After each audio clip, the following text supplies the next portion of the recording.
Mix by DJ Arvind Maravi Khetgaon वाले संपर्क number 89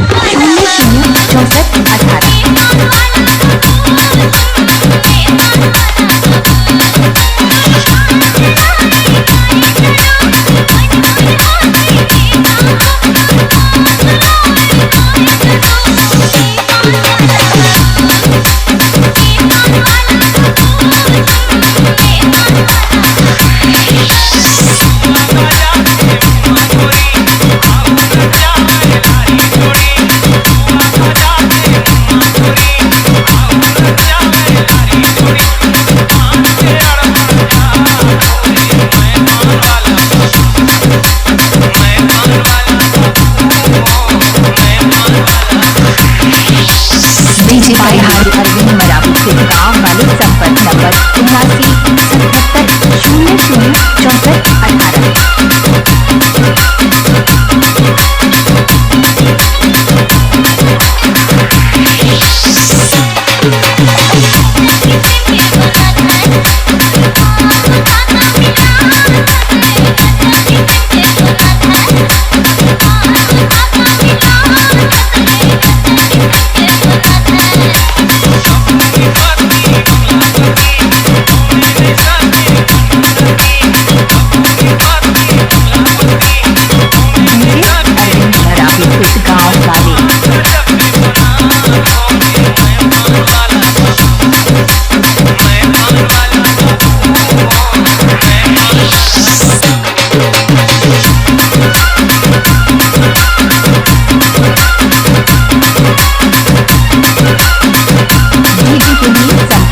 Arvind Maravi Khetgaon वाले संपर्क नंबर 7977006418।